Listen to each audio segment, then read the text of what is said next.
ቪዲዮን ከመጀመራችሁ በፊት ላይክ ማድረጋችሁን፣ ሼር ማድረጋችሁንና ሰብስክራይብ ማድረጋችሁን እንዳትረሱ። ሰላም ሁሉ ቤተሰብ እንዴት ናችሁ?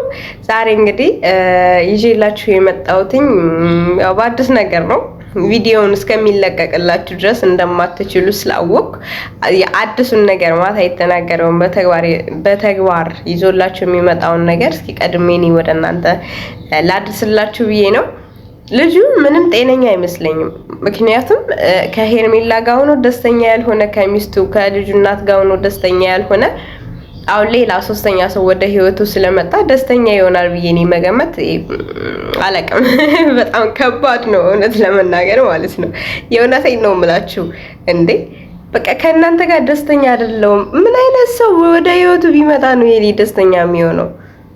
ውሽማውን ብትል በጣም ቆንጆ ነች። ሄርሜላም በጣም ቆንጆ ነች። ማነች ሩታ በጣም ቆንጆ ናቸው። ምንም የሚጎላቸው ነገር የለም። ሴት በመቀየር ደግሞ ህይወት ደስተኛ ልትሆኑ አትችልም። ሰው በመቀየር ሌላ ወንድ በመቀየር ሌላ ሴት በመቀየር የሰው ልጅ ደስተኛ ሊሆን ይችላል? እንዴ አይሆንም እኮ በፍጹም አይሆንም። ባለው ነገር ያልተደሰተ ሰው ሌላ አዲስ ነገር ፍለጋ እንደገና ሌላ ተጨማሪ ጭንቀት፣ ሌላ ተጨማሪ ችግር ነው እንጂ ይሄ ደስተኛ ሊያደርገው አይችልም። የሆነ ጸበል ነገርማ ያስፈልገዋል። በቃ እሱ ልጅ የሆነ ጸበል ነገር የሆነ ነገር ያስፈልገዋል። የእውነቴን ነው የምላችሁ። በጣም የታመመ ልጅ ነው። በዛ ላይ ያቺ ትልቅ ሴትዮ ቁማ እንደዛ ግድግዳ ተደግፈው ምናምን ሁሌ አንድ አይነት ነገር እንዴ ብዙ የምትባለው ሴትዮ ሳታሳዝነውም ሁሌ እነሱ ጋር ደግሞ እንደተገተተች እሷ ማለት ነው።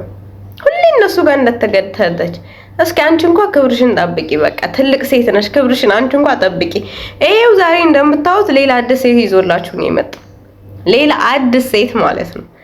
ቪዲዮ ማታ የሚለቀቅ ይመስለኛል። እስከዛ ድረስ ይሄንን ቪዲዮ ላይክ ሼር ማድረጋችሁን እንዳትረሱ፣ ሰብስክራይብም አድርጉት። እንደዚህ አዳዲስ ነገር ሲኖር ወደ እናንተ ይዤ እመጣለሁ።